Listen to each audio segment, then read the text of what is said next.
ይግቡ በ45000 ካሬ ሜትር ላይ ወደ ተንጣለለው የፊሶን ሪል ስቴት እንኳን ደህና መጣችሁ። ቤቶቻችን ተጠናቀዋል። ይምጡና ይረከቡ። በተንጣለለው የፊሶን መንደር ታውን ሃውስ፣ ቪላና አፓርትመንት እንደ ምርጫው አቅርበናል። ዘመናዊና ቅንጡ አፓርትመንቶቻችን ከባለ 1 እስከ ባለ 3 መኝታ ተሰናድተዋል። እርሶን ይጠብቃሉ። የከርሰ ምድር ውሃ፣ ለተለያዩ ፕሮግራሞች የሚሆን ሰፊ ቴራስ፣ 24 ሰዓት የማይቋረጥ ተጠባባቂ ጄኔሬተር፣ ሰፊና አስተማማኝ የመኪና ማቆሚያ፣ የደህንነት ካሜራ ጨምሮ ይሄ ቀረሽ የማይባል ዘመናዊና ቅንጡ አፓርትመንት። ምርጫው ቪላ ከሆነ ደግሞ የተሟላና በ340 ካሬ ሜትር ላይ ያረፈ በውስጡ 6 መኝታ ቤቶች፣ 7 መታጠቢያ ቤቶች፣ 2 ሳሎን፣ 1 ባህላዊና 1 ዘመናዊ ኩሽናዎችን በውስጡ ያቀፈ ቤትም አለን። ታውን ሃውስስ ቢሉ በፊሶን መንደር ምን ጠፍቶ 5 መኝታ ቤት፣ 6 መታጠቢያ ቤትን፣ 1 ባህላዊና 1 ዘመናዊ ኩሽና አካቶ በ190 ካሬ ላይ ያረፈ 2 መኪና ማቆም የሚያስችል ሰፊ ግቢ ያለው የፊሶን መንደር። ይምጡ፣ ዛሬውኑ የቤት ባለቤት ይሆኑ። በ0952 78 78 78 ወይም በ0952 79 79 79 ላይ ሃሎ ይበሉን። ፊሶን ሪል ስቴት የርሶ።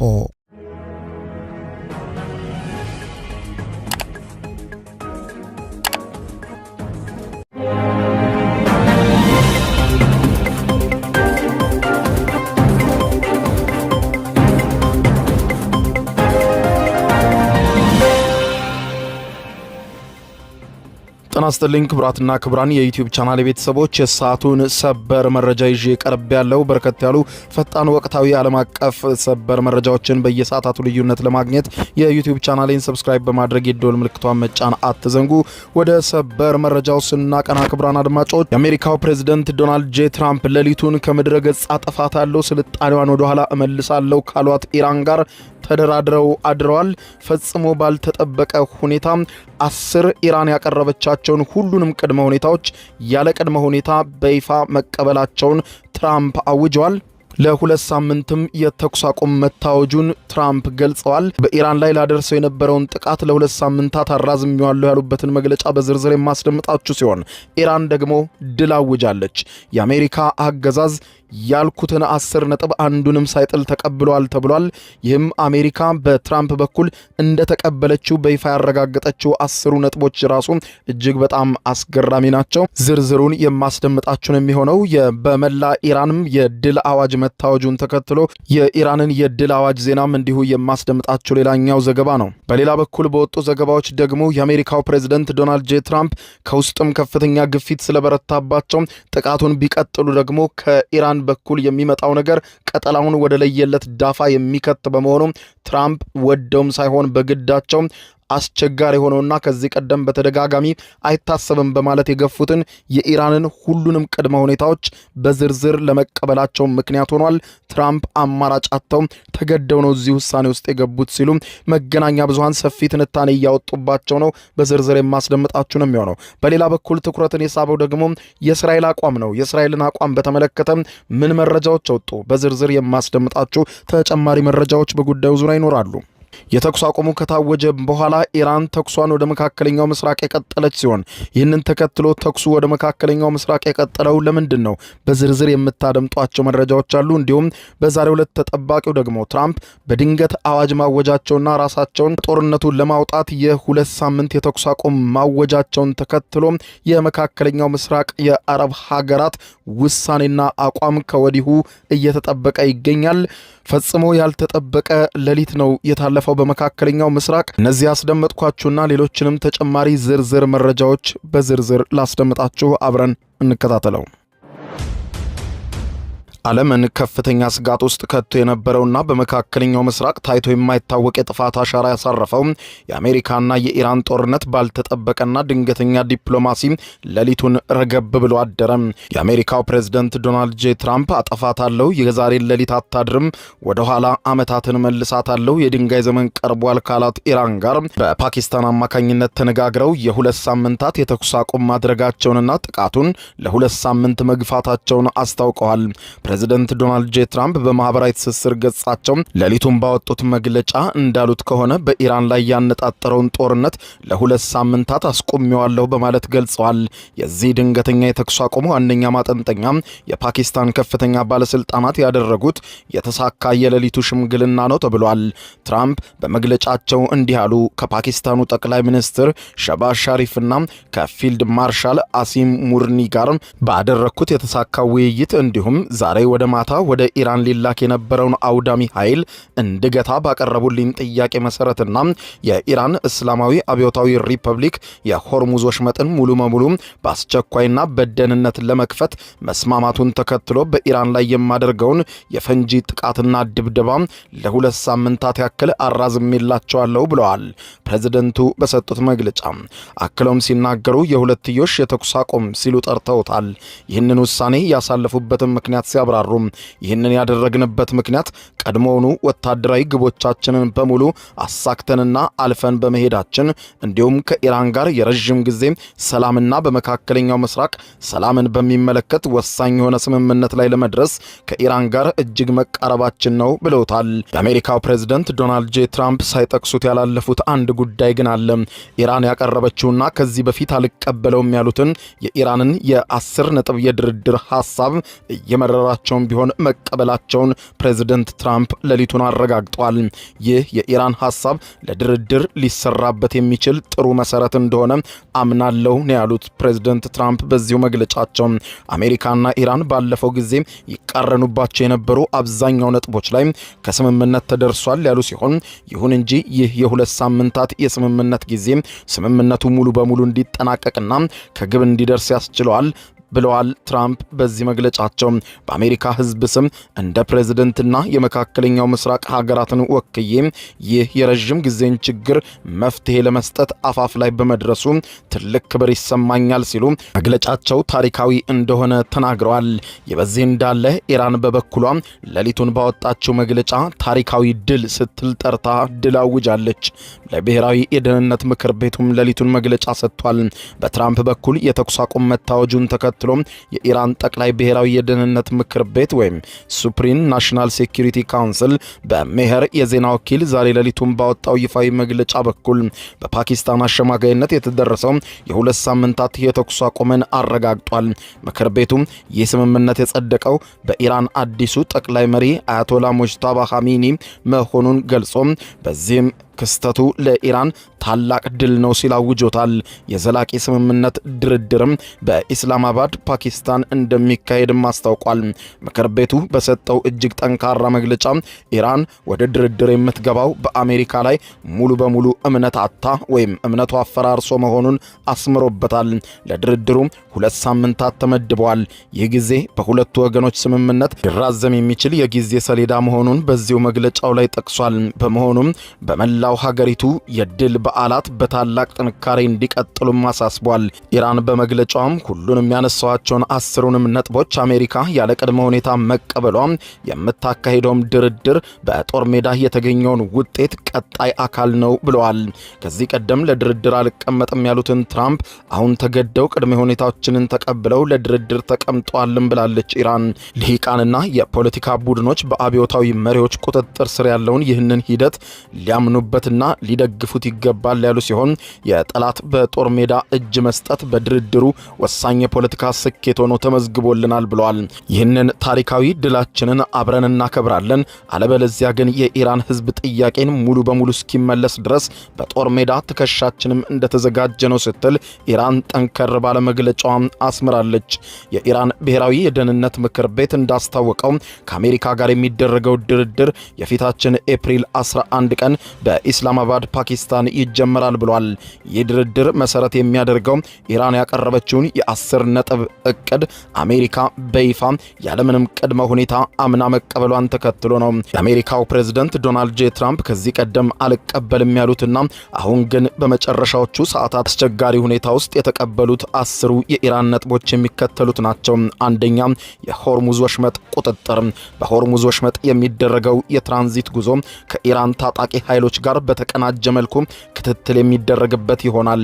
ይህ ደግሞ ለኢራን ልዩ የሆርሙዝ ኢኮኖሚና ጂኦፖለቲካዊ አቋም ያጎናጽፋታል። መገናኛ ብዙሃን እንደሚሉት ይህ ከባድ ሽንፈት ነው። ሆርሙዝ ከዚህ ቀደም ነፃ መተላለፊያ ነበረ፣ ነፃ የዓለም ሀብት። አሁን ግን አሜሪካና እስራኤል ጦርነት ከከፈቱ በኋላ ሆርሙዝ ሙሉ በሙሉ የኢራን መሆኑን አሜሪካ አምና ተቀብላለች። ሁለተኛው ደግሞ የተቃውሞ ዘንግ አክሲስ ኦፍ ሬዚስታንስ ነው።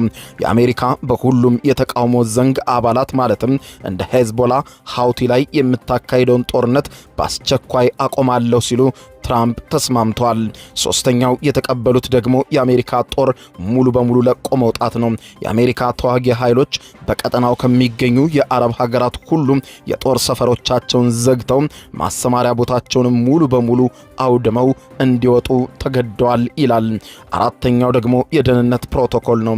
የኢራንን የበላይነት በሚያረጋግጥ መልኩ በሆርሙዝ ወሽመጥ አዲስ ደህንነቱ የተጠበቀ የትራንዚት ፕሮቶኮል ይቋቋማል የሚለውንም አሜሪካ በእጅ ብላ ተቀብላለች። አምስተኛው ደግሞ የካሳ ክፍያ ነው። በጦርነቱ ምክንያት በኢራን ላይ ለደረሰው ውድመት አሜሪካ ሙሉ በሙሉ ክፍያ መፈጸም እንዳለባት የሚያመለክተውንም ትራምፕ ተቀብለውታል። ስድስተኛ ደግሞ ማዕቀቦችን ማንሳት ነው። በኢራን ላይ የተጣሉ ሁሉም የመጀመሪያና ሁለተኛ ደረጃ ማዕቀቦች እስካሁን ድረስ ለ30 ዓመታት በላይ የተጣሉ ማዕቀቦች በአጠቃላይ በዓለም አቀፉ የአቶሚክ ኤነርጂ ኤጀንሲ የቦርድ አባላትና በተባበሩት መንግስታት ድርጅት የጸጥታው ምክር ቤት የተላለፉ ውሳኔዎች በሙሉ ለአንዴና ለመጨረሻ ጊዜ ከኢራን ላይ እንዲነሱ ተስማምቷል። ሰባተኛው የታገዱ ሀብቶች ናቸው። በውጭ ሀገራት የታገዱ የኢራን ሀብቶች በሙሉ ተለቀው ለኢራን መንግስት ይሰጣሉ። ስምንተኛው ደግሞ የጸጥታው ምክር ቤትን ማጽደቅ። በመጨረሻም እነዚህ ሁሉ ስምምነቶች አስገዳጅ በሆኑ የተባበሩት መንግስታት ድርጅት የጸጥታው ምክር ቤት የውሳኔ ሐሳብ እንዲጸድቁ ይገደዳል ይላል። የሲኤንኤን ዘጋቢ ማይክል ሪዮስ እንዳቀረበው ሪፖርት ከሆነ ይህ እቅድ አሜሪካ በመርህ ደረጃ መቀበሏን ተከትሎ ኢራን አሜሪካን እንዳስገደደችና ትልቅ ድል እንዳገኘች አውጃለች ብሏል። የኢራን ምክር ቤት ሌሊቱን ባወጣው መግለጫ ጠላት የአሜሪካ ኃይል በኢራን ህዝብ ላይ በከፈተው ኢፍትሃዊ ህገወጥና ወንጀል የተሞላበት ጦርነት ወደር የሌለው ታሪካዊ የሆነ አዋራጅ ሽንፈትን አከናንበን የምንፈልገውን ሁሉ በድል እንዲቀበል አድርገን አስገድደነዋል ብለዋል። የኢራን ውጭ ጉዳይ ሚኒስትር አባስ አራግቺ በበኩላቸው ሌሊቱን በሰጡት ይፋዊ አቋማቸው መግለጫ እንዳብራሩት ከሆነ የፓኪስታኑ ጠቅላይ ሚኒስትር ሸሪፍና ፊልድ ማርሻል ሙኒር የቀጠናውን ጦርነት ለማስቆም ላደረጉት ጥረት እናመሰግናለን ብለዋል። አራግቺ የትራምፕን ውሳኔ ሲተነትኑ አሜሪካ በራሷ 15 ነጥብ የድርድር ሐሳብ ላይ ተመስርታ የድርድር ጥያቄ ማቅረቧንና ትራምፕ ደግሞ የኢራንን የ10 ነጥብ ሐሳብ አጠቃላይ ማዕቀፍ አምነው በግዳቸው መቀበላቸውን የኢራን ውጭ ጉዳይ ሚኒስትር አራግቺ ገልጸዋል። በኢራን ላይ የሚሰነዘሩ ጥቃቶች ከቆሙ በእኛም ኃያል ታጣቂ ኃይሎቻችን የመከላከል ዘመቻቸውን ያቆማሉ። ወትሮም እኛ ተኩስ አልከፈትንም ብለዋል አራግቺ በዛሬ ሌሊት መግለጫቸው። እኛ ተኩስ አልከፈትንም፣ እስካሁን ራሳችንን ስንከላከል ነው የቆየነው። ጦርነቱ ይቁም ነው ያልነው። ካቆሙ እናቆማለን፣ ግን ዝም ብለን አናቆምም። 10 ነጥቦቻችን እንዲቀበሉ ነግረናቸዋል። ወደው ሳይሆን በግዳቸው ሌሊቱን መቀበሉን አሳውቀውን ጦርነቱን ሊያቀዛቀዝ ነው ብለዋል። ኢራን አስቀድሞም ስትደረድራቸው የነበሩ 10 ነጥቦቿም በአሜሪካ ዘንድ ተቀባይነት ማግኘታቸውን ተከትሎ የባለሙያዎች ትንታኔ እንደሚያመለክተው ትራምፕ አማራጭ አልነበራቸውም። የዛሬው ሌሊት አስገዳጁን ውሳኔ ከኢራን በኩል በእጅ ብለው እንዲቀበሉ አድርጓቸዋል ሲሉ ተናግረዋል። ፕሬዚደንት ዶናልድ ጄ ትራምፕ ምንም እንኳን የተኩስ አቁሙ የራሳቸውን የድል እርምጃ እንደሆነ አድርገው ቢያቀርቡትም የፖለቲካ ተንታኞች እንደሚሉት ከሆነ ግን እውነታው ከዚህ የተለየ ነው ሲሉ ይሞግታሉ። ከኩዊንስ ኢንስቲትዩት የኢራን ውጭ ጉዳይ ፖሊሲ ኤክስፐርት የሆኑት ትሪታ ፓርሲ ለአልጀዚራ የዜና ወኪል እንደነገሩት ከሆነ ትራምፕ ከዚህ ቀደም አልቀበለውም ያሉትን የኢራን ቅድመ ሁኔታዎች አንዱን እንኳን ሳይጥሉ ለመቀበል የተገደዱት ጠረጴዛው ላይ ምንም አይነት የተሻለ አማራጭ ስላልነበራቸው ነው ብለዋል። ትራምፕ ጦርነቱን አስፋፋለሁ እያሉ ትልቅ ጨዋታ ይጫወቱ ነበር። ነገር ግን በቀጠናው ያለ ሁሉም ሰው እንደሚያውቀው አሜሪካ የኢራንን የኃይል ማመንጫዎችና የነዳጅ ተቋማት ካጠቃች፣ ኢራናውያን ደግሞ በባህረ ሰላጤው የትብብር ምክር ቤት ጂሲሲ ሀገራት ላይ አጸፋውን ይመልሳሉ። ይህ ሲሆን ደግሞ አሁን ካለው እጅግ የከፋ ዓለም አቀፍ የነዳጅ ቀውስ ይፈጠራል ሲሉ ፓርሲ ስለ ሁኔታው ይናገራሉ። ፕሬዝዳንት ዶናልድ ጄ ትራምፕ ምንም አይነት የምርጫ ካርድ አልነበራቸውም። ለዚህ ነው አንገታቸውን ቀብረው ሌሊቱን ያችኑ የሽንፈት ካርድ መዘው ያደሩት ብለዋል። ይህ ሰፊ የሆነ የአሜሪካና የእስራኤል ጦርነት ከቀጠለ የትራምፕን ፕሬዝዳንትነት ጭምር ያጠፋዋል ያሉት ፓርሲ፣ ስለዚህም ትራምፕ ከዚህ ጦርነት በአስቸኳይ መውጣት ነበረባቸው። የዛሬውን ዛቻ ያሰሙትም ዛሬ ማታ የሚደርሰውን ስምምነት በሳቸው ቅድመ ሁኔታ የበላይነት የተደረገ አስመስለው ለማቅረብ ሞክረዋል። እውነታው ግን እጅግ አስገራሚ ነው። በግሌ አልጠበቅኩም ነበር ብለዋል። ይሁን እንጂ ራሳቸው ትራምፕ ያወጡትን መግለጫ ስምምነቱ በኢራን የ10 ነጥብ እቅድ ላይ የተመሰረተ ብለው መሆኑን ራሳቸው ትራምፕ አምነዋል። እውነታው የትራምፕ የበላይነት አለመሆኑን በግልጽ ያሳያል። ዓለም የኢራንን አሸናፊነት በግልጽ አይቷል ብለዋል። የአሜሪካ ማዕከላዊ እዝ ወይም ሴንትኮም እንደዘገበው ከሆነ ጦርነቱ ከጀመረበት ጊዜ አንስቶ የአሜሪካ ጦር በኢራን ውስጥ ከ13000 በላይ ኢላማዎችን መደብደቡን ይገልጻል። ሆኖም ግን የሲኤንኤን ጋዜጠኛ ዛካሪ ኮኸን እንደሚለው የአሜሪካ ባለስልጣናትን ጠቅሶ እንደዘገበው አሜሪካ አሁን በኢራን ውስጥ የምታካሄደው ማንኛውም ጥቃት ሙሉ በሙሉ አቁማለች። በኳታር ዶሃ ለአልጀዚራ ዘገባውን ያቀረበው ኦሳማ ቢን ጃቬር እንደሚናገረው ይህ ጦርነት በቀጠናው ላይ ያመጣውን ስር ነቀል ለውጥ ሲያብራራ እጅግ ወሳኙ ጉዳይ ይህ ቀጠና ለዘላለም መቀየሩ ነው ብለዋል። አሜሪካ ከዚህ ጦርነት እየወጣች ያለችው አፍንጫዋ ደምቶ ቢሆንም ኢራን ላይ የደረሰው ጉዳትም ቀላል የሚባል አይደለም። በኢራን ከባድ ውድመት ተከስቷል በማለት ያብራራል። በኢራን ላይ የደረሰው ውድመት ጠቅላይ መሪዋን እስከ ማጣት የደረሰ ወታደራዊ የእዝ ሰንሰለቷንም ሙሉ በሙሉ ባይሆንም በከፊል ያፈረሰ ነው። እንዲሁም በአዲሱ መሪ የጤና ሁኔታ አሳሳቢ የሆነበት እጅግ ከባድ ጊዜ ላይ ሆና ነው ብሏል። በዚህ ጦርነት ውስጥ ትልቁን ምስጋና ወይም ክሬዲት ሊወስዱ የሚገባቸው ከጦርነቱ ራሳቸውን ያገለሉ የባህረ ሰላጤው የትብብር ምክር ቤት ጂሲሲ ሀገራት ናቸው ያለው ተንታኙ ኦስማን፣ አሁን ግን መላው ቀጠና የጸጥታና የኢኮኖሚ ቅድሚያ ትኩረቶችን በድጋሚ መገምገም ያለበት ጊዜ ላይ ደርሷል ብለዋል። የደረሰው ውድመት እጅግ ግዙፍ ነው። ቀጠናው ዳግም ወደዚህ አይነት ጦርነት መመለስ አይፈልግም በማለት ዘገባውን ቋጭቷል። በአጠቃላይ ይህ ያልተጠበቀና ድንገተኛ የ2 ሳምንታት የተኩስ አቁም የዓለምን ጂኦፖለቲካ ለአንዴና ለመጨረሻ ጊዜ ቀይሮት እንዳደረ ተንታኞች ይስማማሉ።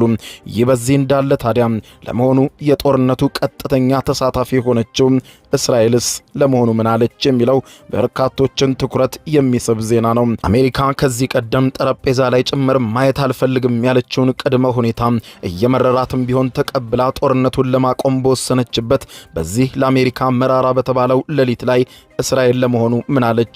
የስምምነት ሲደረስ ትልቁ ጥያቄ የነበረው ጦርነቱን ቁልፍ ሚና የነበራት እስራኤል ምላሿ ምን ሊሆን ይችላል የሚለው ነው የሚለው የሲኤንኤን የትንታኔ ዘገባ የአሜሪካ የሲኤንኤን እና የእስራኤሉ ብሔራዊ ብሮድካስት ካን ስማቸውን ያልጠቀሷቸውን የዋይት ሃውስ ባለስልጣናት ጠቅሰው እንደዘገቡት ከሆነ እስራኤልም በተኩስ አቁሙ ተስማምታለች ብለዋል።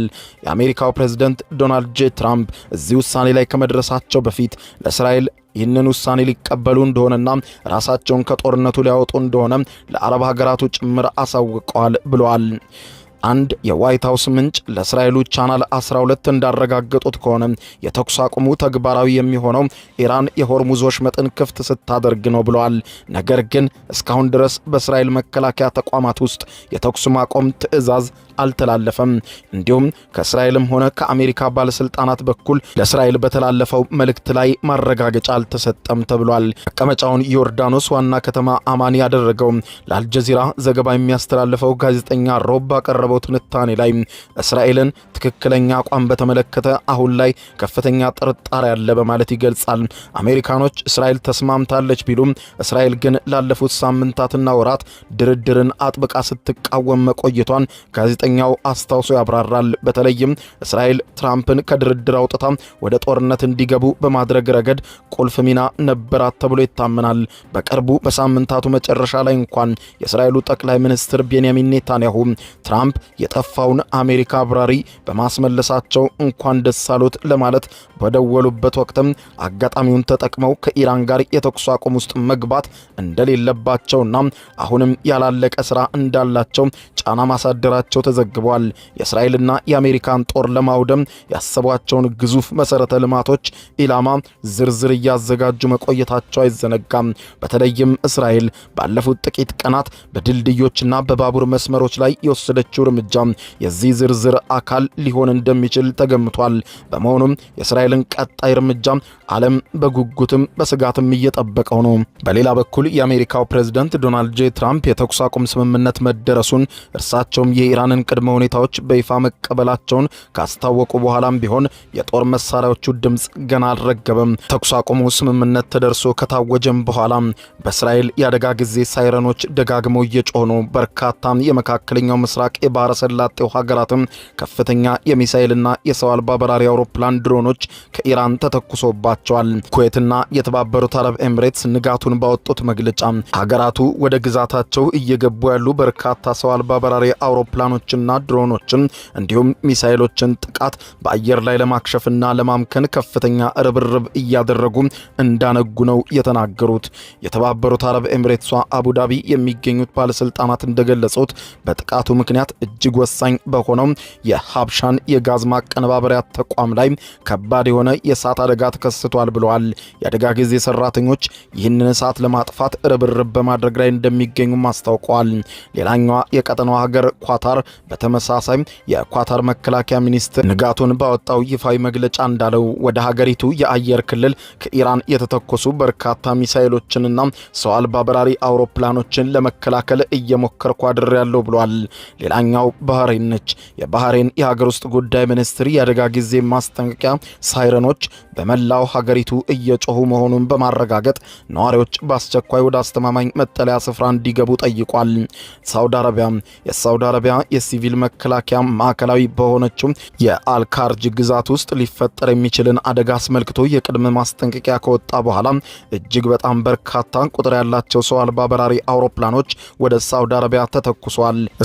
የእስራኤል መከላከያ ኃይል አይዲኤፍ ንጋቱን ባወጣው መግለጫ ከኢራን የተተኮሱ በርካታ ሰው አልባ በራሪ አውሮፕላኖችና ሚሳኤሎች መለየታቸውን አስታውቀው ወደ እስራኤል በከፍተኛ ቁጥር እየመጡ ነው ሲል ገልጿል። የእስራኤል ማገን አደም ዶቪድ የተሰኘው የእስራኤል የቀይ መስቀል ማህበር እንዳረጋገጠው ጥቃቱ ያረፈባቸው በማዕከላዊ እስራኤል የሚገኙ በርካታ ስፍራዎች ላይ የአደጋ ጊዜና የነፍስ አድን ቡድኖች ተሰማርተው አስቸኳይ ምላሽ እየሰጡ ነው ተብሏል። በሌላ በኩል የኢራን መንግስታዊ ብሮድካስተር የሆነው IRIB ሌሊቱን ባወጣው የትንታኔ ዘገባ የኢራን ጠቅላይ መሪ ሙጅታባ ካሚኒ ሁሉም የጦር ክፍሎች ተኩስ እንዲያቆሙ ይፋዊ ትዕዛዝ አስተላልፈዋል ብሏል። ነገር ግን ታዛቢዎች እንደሚያስረዱት በጦርነት ወቅት ኢራን ያልተማከለ የመከላከያ ስትራቴጂ ስትከተል እንደቆየች የተገለጸ ሲሆን ይህም ማለት የተለያዩ የቀጠናው ወታደራዊ አዛዦች ቀድመው በተሰጧቸው የኢላማ ዝርዝሮች ላይ ተመስርተው የራሳቸውን ራሱን የቻለ ከባድ እርምጃ ይወስዳሉ ማለት ነው። በዚህ ወታደራዊ አወቃቀር ሞዴል ምክንያት ከጠቅላይ መሪው የተሰጠው የተኩስ ማቆም ትዕዛዝ ወደ እያንዳንዱ የጦር ክፍሎች ደርሶ ተግባራዊ እስኪሆን ድረስ ረዘም ያለ ጊዜ ሊወስድ እንደሚችል ከወዲሁ ተነግሯል። ይህም ማለት ዛሬ ሌሊቱን የተደረሰው የተኩስ አቁም ተኩሱ የሚቆመው ነገ ወይም ከነገ በስቲያ ነው።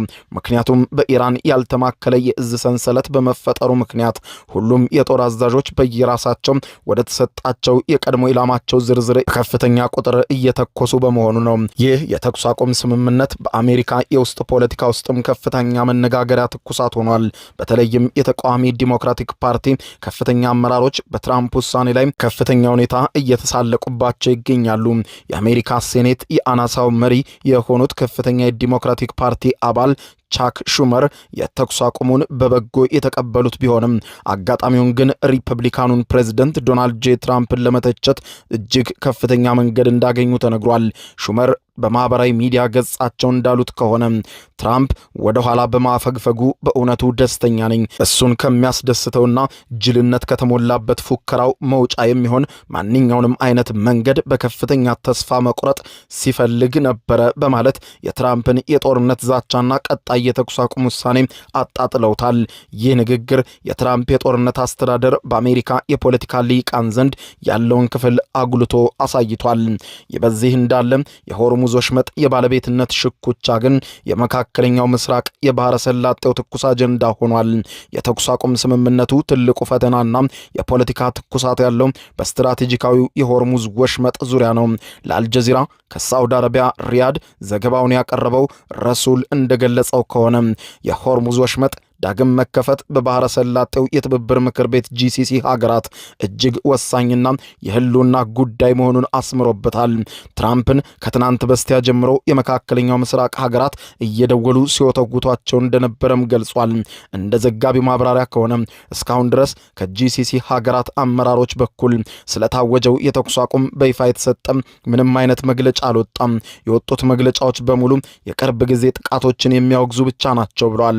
ሆኖም ግን የፕሬዝዳንት ዶናልድ ጄ ትራምፕ የተኩስ አቁም መግለጫ ይህ የረዥም ጊዜ ችግርን ወደ መፍትሄ በመቃረቡ ክብር ይሰማኛል በማለት በባህረ ሰላጤው ሀገራት ስም ጭምር እሳቸው እየተናገሩ መሆኑን በግልጽ ያሳያል። የመካከለኛው ምስራቅ የገልፉ ሀገራት የባህረ ሰላጤው ሀገራት አቋም ሁልጊዜም ወጥ ነው። እርሱም ወደ ተኩስ አቁም የሚደረግ ማንኛውንም ሂደት ውስጥ አካል መሆን አለብን የሚል ነው።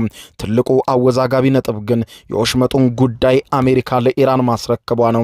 በትራምፕ መግለጫ ኢራን በ15 ቀናት የተኩስ አቁም ጊዜ ውስጥ የሆርሙዝ ወሽመጥን ሙሉ በሙሉ በአስቸኳይና ደህንነቱ በተጠበቀ መልኩ ኢራን ለመክፈት ተስማምታለች። አሜሪካም ወሽመጡ የኢራን ነው ስትል በይፋ ባለቤትነቱን አውጃለች። ይህ ማለት ታዲያ ለተባበሩት የገልፉ ሀገራት ለጂሲሲ ሀገራት በሙሉ ወሳኝ ነው። ነገር ግን የኢራን ጠቅላይ ብሔራዊ የደህንነት ምክር ቤት ባወጣው መግለጫ ላይ ኢራን በሆርሙዝ ወሽመጥ ላይ ያላትን ሙሉ ቁጥጥር እንደምታስቀጥል አስረግጧል። ይህ እርስ በርሱ የሚጋጭ ዜና ነው። በጂሲሲና በኢራን መካከል ትልቅ ውዝግብ ነጥብ እንደሚሆን ይጠበቃል። ምክንያቱም የባህረ ሰላጤው ሀገራት የሆርሙዝ ወሽመጥን የኢኮኖሚያቸው ደም ስርና የህይወት መስመር በመሆኑ በወሽመጡ ነባራዊ ሁኔታ ላይ ምንም አይነት የባለቤትነትና የቁጥጥር ለውጥ በፍጹም እንደማይቀበሉት ነው የሚጠበቀው። ይህ ዝርዝር የዓለም አደገኛ ሁኔታ እንደሚያሳየን የአሜሪካና ኢራን የተኩስ አቁም ስምምነት ወረቀት ላይ ቢሰፍርም በተግባር ግን ምንም አይነት የተሰራ ነገር እንደሌለ ይገልጻል። የሆርሙዝ ወሽመጥ ባለቤትነት ሽኩቻ የዓለምን ሰላም አሁንም አደጋ ላይ እንደጣለው ነው። ቀጣዮቹ ጥቂት ቀናትና ሰዓታት የዚህን ስምምነት እውነተኛ ገጽታ እጣ ፈንታም የሚያሳይ ነው። ተኩስ አቁሙ ሌሊቱን መታወጁን ተከትሎ የመካከለኛው ምስራቅ የአረብ ሀገራት በተለይም እንደ ሳዑዲ አረቢያ፣ የተባበሩት አረብ ኤምሬትና ኳታር አቋማቸውን በይፋ በዛሬው ዕለት ያሳውቃሉ ተብሎ ይጠበቃል። ሀገራቱ አቋማቸውን በይፋ ሳያሳውቁ ዜናውን ተከታትዬ የማቀብላችሁ ይሆናል። ይህንን ቻናሌን ሰብስክራይብ በማድረግ የደወል ምልክቷን በመጫን በየዕለቱ አብራችሁኝ ስላላችሁ በድጋሚ አመሰግንኩ። ከሰዓታት በኋላ በሌላ ተጨማሪ መረጃ እስከምንገናኝ በያለንበት የዓለም ዳር ቸር እንቆይ።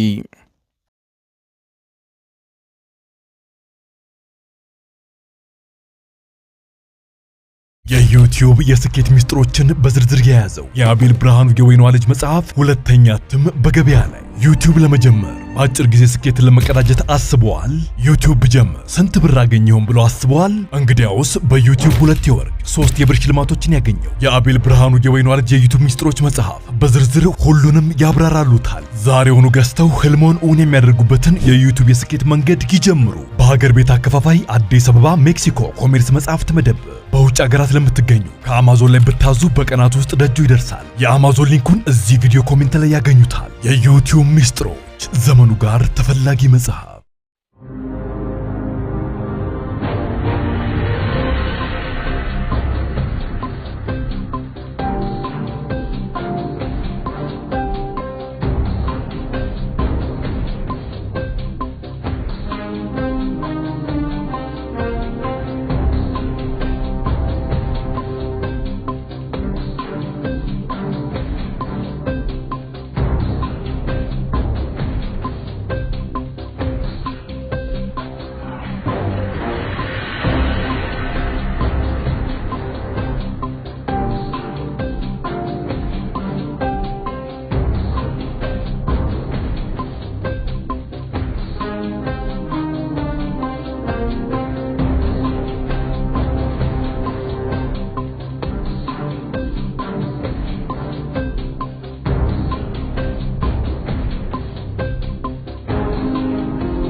ይግቡ።